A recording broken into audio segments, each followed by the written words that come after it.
pandemic. Our August Clearance Jobs Book Club, we read the amazing The Heart of War, Misadventures in the Pentagon by Kathleen McInnes. And you know it's a good book because other authors who have done our book club before were like, have you read this book yet? Because you need to read about it for the Clearance Jobs Book Club. And it was great because it's a book you want to read, that's fun to read, but that also anybody who's worked in the defense industry or government, it will be near and dear to their hearts.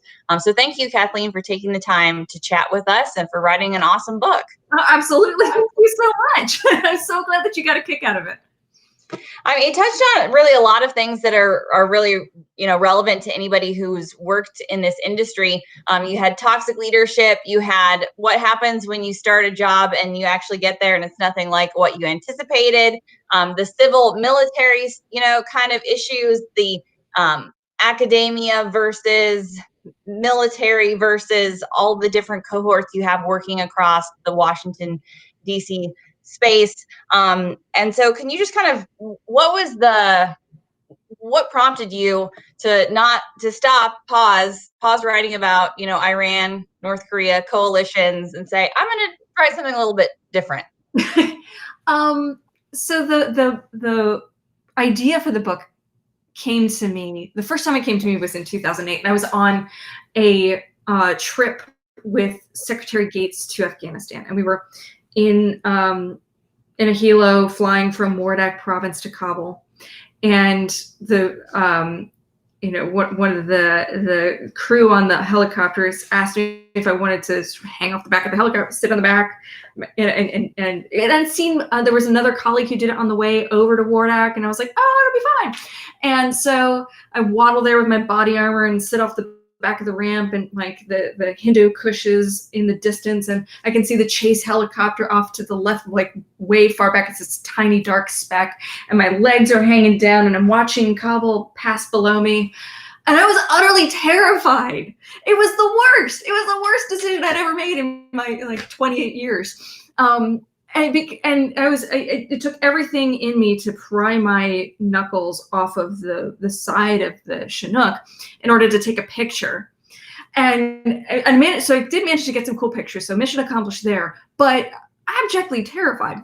And it occurred to me in that moment, wouldn't it be interesting to tell the story of how somebody like me, a 28-year-old defense civilian, would end up in this ridiculous position? And so the project initially started off as a nonfiction. I'm a national security dork by trade, very used to writing analytic reports. And so I thought, okay, maybe I'll do a nonfiction about, women in the Pentagon and their stories, and maybe I'll come back to that later. But as I started getting into the process of writing, a couple things occurred to me. One, the chasm between Washington and the public that we serve is hardening and widening, right? People outside of the Beltway, people outside the building, don't know what it is we do, and we're having a harder and harder time explaining it to them. And so I thought, fiction's probably actually the right tool here, because ever since we've been cavemen around a campfire, we communicate truths and meaning through story. So maybe we just tell a story that way. And so, as the project developed, and as I got more and more into it, the characters started evolving, and they started telling me what they were doing. And before I knew it, it really was a full-blown fiction project. And what I learned in the process of writing, and again, another reason why fiction was the right tool to explore these issues, is that when you're writing a story and when you're telling a story, people can relate to it. Like you get into the character's shoes, you walk in their world, you empathize and understand it in a fundamentally different way than you would with a think tank dork report, where it's like, well, run, here's our options, blah blah. You run it through the enunciator, and boom, done, that your policy brief is solved. With this, it's you really co-create something important with the reader, and in order to really get a sense of where we are and what we're doing and where we need to go. I mean, it felt to me like we need to co-create. We need to have dialogue across our community, and we need to co-create some solutions because we're a little bit dorked up, arguably. So we'll take. Oh, I should say, by the way, because we jumped right into it, I am here in my personal capacity. I'm not a CRSer today. So See, I didn't even I don't read bios, which is good because then I don't have a chance to screw it up and mention the wrong things. But no, so we'll take questions from the chat. So if you have questions for Dr. McInnes about the book or just about working national security, we love to kind of engage with our community here at Clearance Jobs. And Daniel has already contributed a great comment. Everyone knows working at the Pentagon sucks.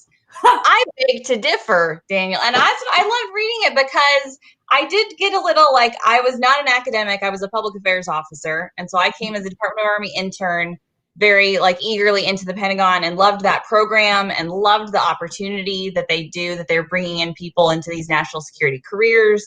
A lot of them, some of them had military backgrounds. A lot of us were straight out of college. And so we were very much those, like, young kind of dumb people, action officers with our little notebooks, like writing down all the acronyms of the Pentagon. Yep.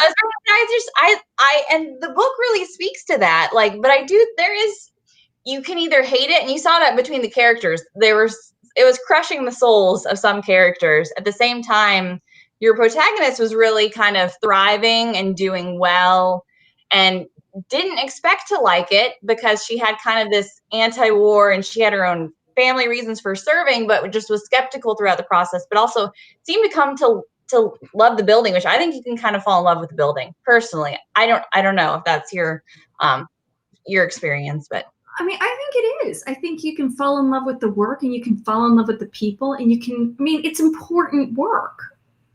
We are, it's easy to get disconnected from the implications, but ultimately when you're in the Pentagon, no matter what job you do, it's going to have downstream implications that will affect people's lives, often profoundly. So the work is meaningful and important, and the people, like so many of the people, like are just absolutely fabulous. I've got some of my dearest friends in the world are from that time that I served in the Pentagon, and we're in it together. I do question, however, whether the system is now set up, designed, structured, whether it has the culture necessary to keep people engaged. Like after a couple of years on a war desk, my fun meter was pegged. I was tired, and it was time for me to go get my PhD and do other stuff. But we need to be thinking about how to retain folks, and we need to be thinking about how to enable our people and our systems to on the one hand be more flexible and agile to meet contemporary and emerging security needs, while on the other hand having the checks and balances necessary that in our system to make sure we don't dash off too far too fast in the wrong direction. It's a challenging set of questions, and it's a challenging set of issues. And when you're sitting in the Pentagon, you're right in the thick of it, and it gets hard. And are we really setting up our people for success? Are we really enabling them to navigate this bureaucracy and really advance the nation's objectives? I think there's some big questions out there. Well, and that was, I thought, one of the many truisms in the book where you have, this Dr. Riley comes in and she's getting trained, and she goes through the required training at the Pentagon, which is, we know there's required training across. Anybody in national security has a variety of required training. We just wrote about new OPSEC training requirements. You're going to lose more hours of your life with new required OPSEC training requirements. But she's like, where is the training that actually teaches me how to do my job? Like teaches me what OSD policy looks like. Mm-hmm. Oh no, figure that out on your own, and that points to why mentorship is big. And I feel like the national security community, a lot of private sector organizations even are pushing that. And it's awareness because, like you kind of said, there's institutional changes that probably could take place to kind of advance the workforce. And I know that there's some shifts there in like movement in DoD, but you can't. I would agree with you there right now. You can't trust the institutions to be training you on what you need to know. You really need somebody to come alongside you when you're getting started and say, hey, this is what you really need to know. Right. I think mentorship is absolutely essential to survival in the Pentagon. Like, and there's formal programs and informal programs. Excuse me. Formal programs and informal networks, shall we say, not programs. And if you're a presidential management fellow, I noticed that there's a robust set of formal networks for being brought into the system and having a mentor to really show you the ropes and have coffee with over time. I didn't have that. I didn't get into the Pentagon that way. I was a IPA, Intergovernmental Personnel Act fellow for a while, and then I got converted to a T-line billet, which was like a temporary war on terror billet, and then into the civil service. So I went through these multiple steps, and in the process, there was nobody to really formally reach out to and be like, so, hey, how does this work? Or what does a policy career really look like?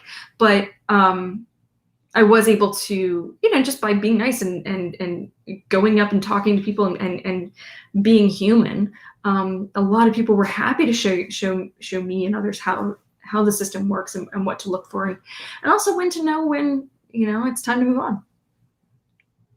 And you touched on earlier too, I think that is a big issue too, not just the acquiring, national security careers actually do fairly decent at attracting people. I mean, there's this misnomer, like nobody that's young or progressive or, nobody wants to work for the government. That's not true, but there is a retention aspect too of government, and especially like for women, staying longevity in the career field. It's not a matter of acquiring them, and the government agencies realize this. OD and I has talked about this. Like, we can get people into the workforce, but how do we make it a place that they can really stay and be happy and make it workable? Yeah, and that's where you start seeing things like Wendy Sherman in her book. What was it called? Whatever Wendy Sherman's book. And she talks about work-life integration, not work-life balance, right? How do you make childcare facilities more easily accessible to at the workplace? How what does that look like? And I think she argues that she found a pretty decent work-life integration situation when she was at the State Department under Obama and other teams. Not for the faint of heart. That's what the book's called. I wonder about that because yes, on the one hand, these jobs can be all-consuming, but it's also I wonder if a lot of the toxicity that we have within the building and within this profession is related to the fact that it's all-consuming, right? Like, how do you have an identity outside of your work if your work is your identity, if work is life? And that's a dangerous situation when your identity is your job. Any setback, it becomes an indictment on yourself, your person, and therefore it's a much more emotional place that's much more difficult to manage. So yeah, I don't know what the right answer is, but I'm glad that we're having these conversations about, because it's not going to take one person to figure it out. It's going to be a community. Mm-hmm. Yeah. Well, again, if you're just joining, we're talking about The Heart of War. There's still time to read it, people. Heart of War, Misadventures in the Pentagon. You mentioned this, so you brought it up already, so I'm going to get into so toxic bosses, which is our friend Steve Leonard, one of his favorite topics to write about for clearance jobs. We love you, Steve. He makes me say that on every call. He's not going to watch this. You're not watching. But one of the things he frequently talks about, and he just did a podcast with us, is about toxic leadership. And there is, again, there's so much truth in this book. That's what I love. Like, I love fiction because it's an enjoyable, like, it's a fast read. It's a quick narrative. But we probably all had that scary boss. And then the pink on pink violence, as they talk about, which is probably not the only time I went to the bathroom and cried at the Pentagon, but one of them was when a female SES just reamed me out, and I will remember it always. Mm-hmm. And there's just something about women that can crush other women's souls in a very unique and special way. And so you definitely had that narrative in the book with this very particular boss. Yeah, I mean, and so it's funny. What creates, on the one hand, the Pentagon is absolutely a pressure cooker, right? Like, no matter what, like again, because the hours are all consuming, because then the work is all consuming, you end up dedicating lots of your life. You can't talk to most people outside of the building about what you do, so your social network is the building, right? And is the people that you work with, because those are the people you can actually talk to about what's going on. And that's, that closed environment, and in a pressure cooker environment, because the stakes are so high. Yeah, I mean, if you're not prioritizing self-care and mental health, you're gonna pop. Like or you're gonna start going in places that are kind of weird, or at least that was my experience. I also think the Atlantic did a piece a couple years ago about what it's, when you are the minority within a majority group, and how people start adopting the characteristics of the dominant group, almost in a caricature fashion. So a woman in an overwhelmingly male-dominated environment is likely to adopt hyper-masculine behaviors.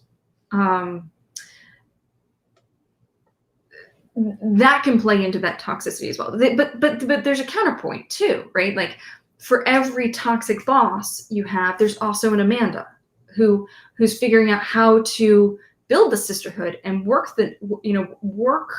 these relationships and build each other up. And there's a variety of different strategies in between. I guess as I think about it, and as these characters shake out and what they represent shake out to me, if the key thing is that these women minorities have to find strategies to navigate this world, and they have to find ways to conform themselves to what they think are the dominant cultural characteristics of the place they work. If you are bending over backwards to basically become somebody you're not, that's not a recipe for fabulous mental health. It's not a recipe for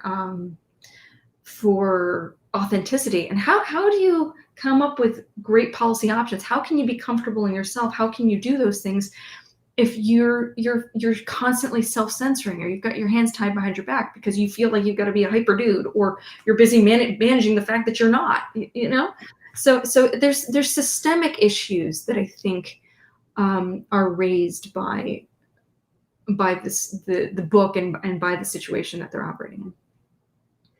Yeah, I mean, it's just something you kind of have to just learn how to create your own identity and own your own expertise, I think, too, which is big. I think sometimes people, they think they fit into a certain box because they're doing this job, but the book definitely speaks to that. I mean, the main character thinks she's coming in to do this position, and wonders if she should stay because it's completely different. But she realizes, no, I bring skill sets to the table. And then the full arc of the book shows that if she hadn't remained, and then if she hadn't applied her skills in a certain way, she wouldn't have had another opportunity. Have you seen that in your own career? I assume at least a little bit. So that was borne out in the book, that you're not always doing the job that you think you're going to be doing, but it does eventually pay off. Yeah, definitely.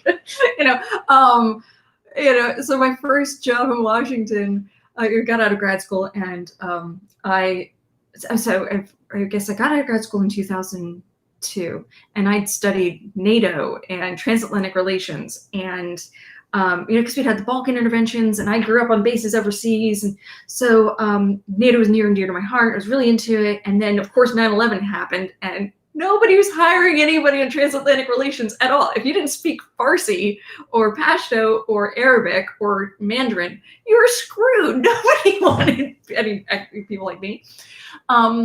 And so I ended up randomly interviewing at the Center for Strategic and International Studies for a job on nuclear weapons, a project on nuclear issues. It was a coordinator role. I could barely spell deterrence at the time, but I interviewed. I knew how to do things like run an office because I'd had lots of admin experience, and just jumped into it. They gave me the chance, and I learned so much I learned so much. It was a career forming experience because John Hamry, the boss at CSIS, he was a wonderful mentor, and the project itself was about pushing youngsters like me at the time forward, and yeah, it just learn the issue, learn the brief. Same thing with so at the end of that stint, I was asked, so what do you want to do next? Do you want to go into into the Pentagon and work on nuclear weapons issues, or stay in the nuclear community, or do you want to do something else? And I was like, something else. Let's try. This last time taking this huge intellectual risk panned out because I never would have had these experiences, and I never would have learned about a core aspect of national security policy without that. So I jumped into stability operations in the middle of the surge in Iraq, and learning about metals and UJITLs and COCOM planning and CONOPS and all this sort of stuff, joint operating concepts, and because of that work, that's why I got pulled into the European and NATO policy desk, right? So I had a strong background in transatlantic relations because of my academic work and because I grew up there, and because I worked in Parliament. And then I had the nuclear background, which is also helpful for understanding NATO. And then I had a stability operations background, which is helpful for Afghanistan. So I just get pulled into NATO Afghanistan that way. So you just never know how it's all going to shake out. You never know what's going to happen. But definitely the experiences and portfolios that I built up randomly elsewhere ended up being absolutely instrumental further down the line. And we talk about that a lot about clearance jobs. I mean, even when you're hiring, hire for potential, hire for, just general capability, not necessarily a very specific niche, which is tough in the federal government because sometimes they write the positions with really difficult requirements. Jill commented in there, mentioned how she appreciated the book showed kind of inside how the policy workings happen, how the sausage is made, so to speak. I also appreciate the same thing, just like ironing a folder because you have to have the right tabs and things like that. That happened to a friend of mine. Real story. Well, it's all stuff that you like. If you worked in the bill, it's plot. I can totally see that happening. That you're digging through burnt trash to try to find something to get in there. And then Jill has another good question. So, tips for talent to take risks, learn, do other things. I mean, because I think that's the tough thing too. Being a risk taker or pursuing something new is not necessarily always come easy to the national security workforce. So do you have any thoughts on that? My starting point would be find out answering the question, what do you want in life, is like the hardest thing to do, right? And I know it's like almost very, very, but it's true. Like, figure out what you want, not what people tell you want, not what you think you're qualified for this. What do you actually want? And then start working from there. So I've been doing these national security policy roles for a while, and then I get to grad school and I realize actually what I really love most out of all of the things that I've done is writing. I love writing. I love it's frustrating. It's banging your head against a wall like most of the time, but somehow I really get a kick out of it. And so I decided that I wanted to design my career around being a writer. And so I found that this role at the Congressional Research Service, but I'm here in my personal capacity, I knew that it was the right role, even though it was an intellectual risk, because it was the first time taking on a global portfolio. It would allow me to work with colleagues that I wanted to work on, have policy relevance, and write. So the first thing is, figure out what you want out of life. And again, that's also, so you have an internal sense of like when things aren't going the right direction, when you have a sense of when you want to go, so you don't sort of slide into places that you don't want to be or in roles that you don't want to perform. In terms of, you know, other risks, you know, not being afraid to challenge yourself. Again, like I jumped from nukes to, no, it's NATO to nukes to stability operations to Afghanistan, NATO. Then I jumped into the private sector for a little bit. Then I went to grad school to work on coalitions, NATO, now global strategery. And all of these things have interrelated in ways that I never expected. But being open to these new intellectual challenges, as you said, like you hire for talent when you're ready to get, like, when you feel like you've mastered the brief, like, to a sufficient level, yeah, go on, move on to something else. You know, somebody told me that, you know, people have an average of like 3 years in a gig in the national security world. So yeah, not being afraid to just jump into something totally new and just seeing where it shakes out. I do love that shift that's happened in the past few years, where we don't talk about a career ladder anymore. We talk about a career lattice, because it is like you said, you're a lot of times you're going, you know, it's not all a vertical climb. You're kind of crisscrossing back and forth to try different industries and try different things. Because if you're looking, you know, again, if you were just saying I'm in academia and I need, you know, I want to teach, you know, I want to teach or I want to do this, but it's like it's not. You can go in a lot of different directions with your career. And it's interesting. Like, so what do you think about kind of what's going on with the global pandemic phenomenon and the national security workforce? It's been interesting for us to see at Clearance Jobs, because for a lot of our customers, it's very much, I mean, business is still running. Mm-hmm. It's almost a pandemic proof business, you know, working for the government. So that's been assuring for a lot of people. And even our president was, you know, mentioning today, he's getting more contacts from young people who are like, so national security seems like it might not be a terrible choice, because the gears are still running, even in the defense industry, commercial sector supporting the defense industry. Do you think that'll kind of attract more people, or do you think the work from home shifts could continue to stay and trickle down through? Yeah, I certainly hope so. I think that you know, there's roles for offices, there's roles for telework. I personally find myself a lot more productive when I'm at home. So you know, going into the office for targeted meetings and that's quite useful, but the bulk of my real analytic work is done at home.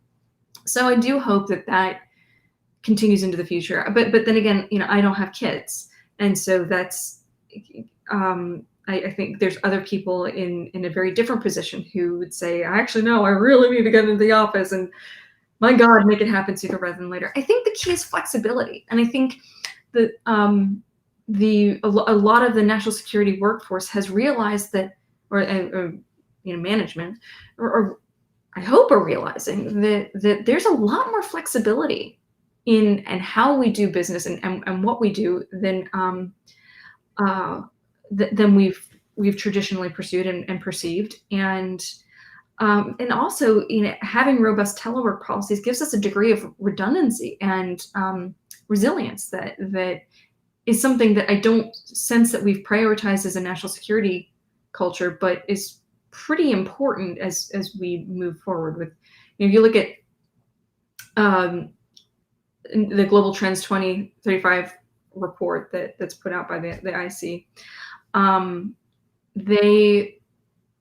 they're laying out future security trends, and you got pandemics, you've got climate change, you've got, you know, all these and all these different environmental and other stressors, and on top of that, a yawning gap between public expectations for their government and what government can actually deliver. So all of this is a soup of factors that will strain our resilience or put pressure on our resilience. And so it seems to me that if we're teleworking and we're not on the roads as much, and we have more time that we can dedicate to this mission, and it doesn't have these massive points of vulnerability, but with static office spaces, it makes sense strategically to keep pursuing this too. And it's a positive trend because I see a lot more positions today. I mean, we saw the trend going up in terms of national security positions that were remote, but even just having the flexibility, because again, if you're hiring for talent and you want the best talent with the best expertise, and they just don't happen to be in your region, thinking really carefully about it, or do they need to be, or can we make this, can we make this flexible, and can we make this work? Well, so Selma says, very informative, seems like a great book. Yes, pick it up, read it. What is your tip that can provide cross-cultural analysis? That's a real broad question, but I mean, I'm not sure that I would have much to add beyond, the standard things like travel and, read books and cross-cultural. There's plenty of studies on that. My pitch or plea would actually be for something more like cross-creative, finding ways to exercise the creative parts of our brain, which are it's a different neural network that is highly important to our cogitation and how we perceive the world, and it tends to be one that we under prioritize as a national security community. Like, we think about the world in terms of metrics and spreadsheets and quantifiable data. The world is fuzzy and gray, is not always easily mapped on a spreadsheet.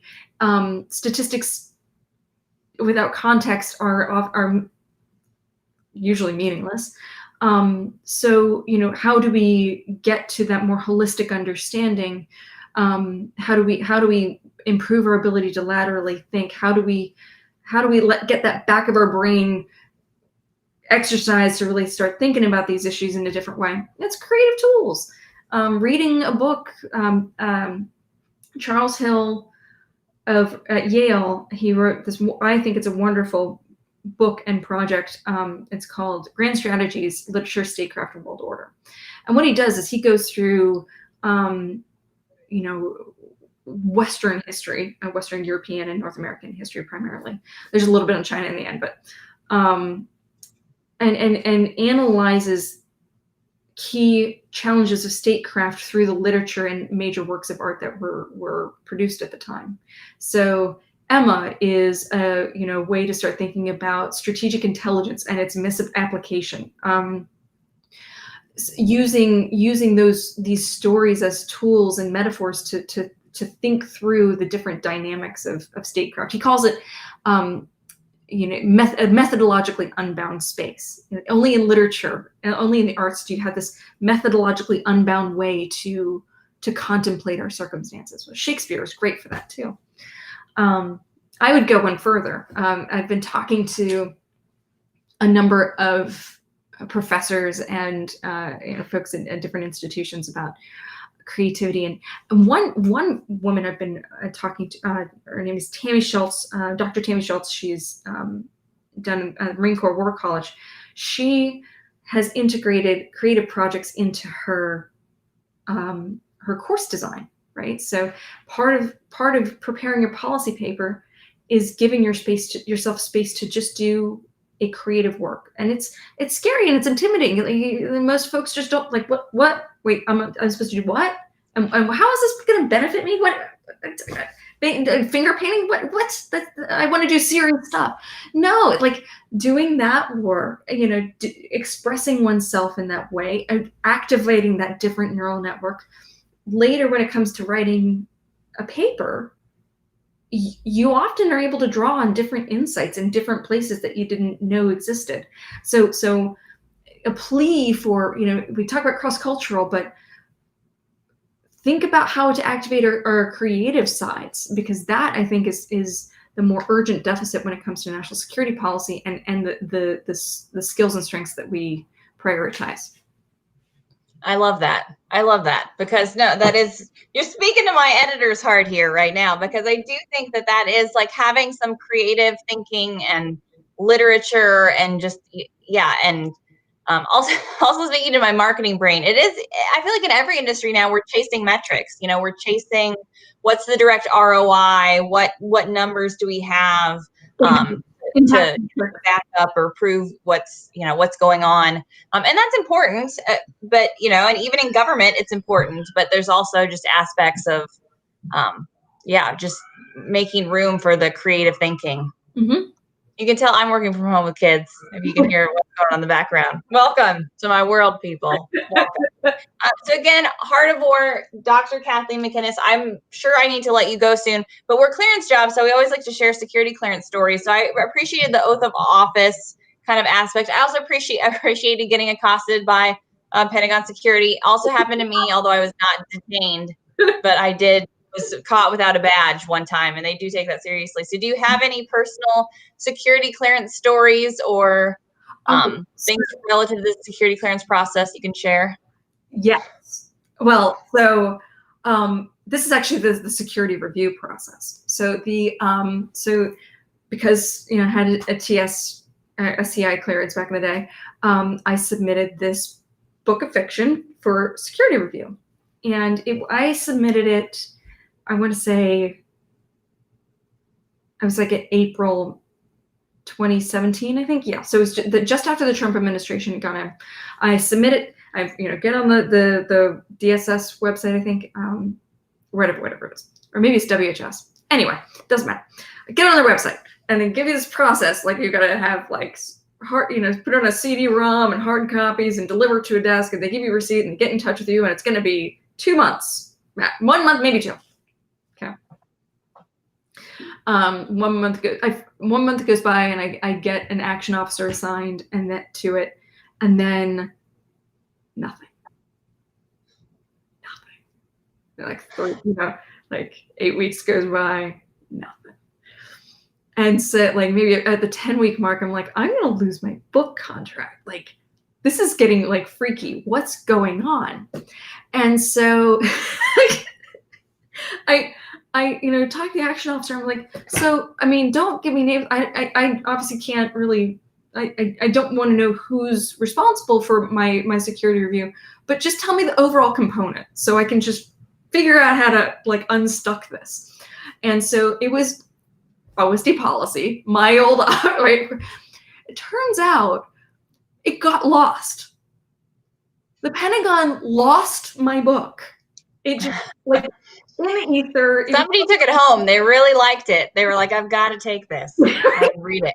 It was lost in the ether on the high side somewhere. And so, somebody got it unstuck and then got it like farmed out to the right offices and got the review back. And so it moved forward with publishing. But my God, I was like, so I basically had to become a Pentagon action officer again to deal with bureaucratic insanity, like losing a book, to get a book about Pentagon insanity and action officers published. Yeah. We've talked about that. We did an interview about that. So if you want more information about pre-publication review, visit us at clearancejobs.com. We have written about that. And I've heard that before, actually, getting things submitted through the intelligence community can actually be worse. It's like submitting it and you're like, I don't want to say it, but I had a guy contact me. He was like, I'm afraid I'm going to die. I mean, because he was an older man. He published like his memoirs, and he was like, and I was like, I'm really sorry. I don't know anybody who can help you. But welcome to government. Yeah, really. And just I'm going to get on a soapbox for a hot second. This is actually a really serious strategic issue now, I think. So we have, like, our military officers are encouraged to write blog posts, and as part of their professional military education, they're encouraged to put their voices out. Defense civilians, national security civilians, not at all. We're not trusted to put anything out there, right? And so there's a system of both formal and informal controls that actively discourage us from contributing to these debates. Well, that's it. When we think about civil relations and public and public debate is a huge part of that. it seems to me to be inherently problematic to only have one set of views that are allowed to be out there from the military and uniformed services, without the civilian counterparts also being able to weigh in, and also do so at multiple points throughout their career. You know, you get in uniform, you know, from captain up through the ranks, you are encouraged to write at different levels. Not so much if you're a defense civil servant. It's all internal. I think that's doing the national security discourse in this nation an immense disservice.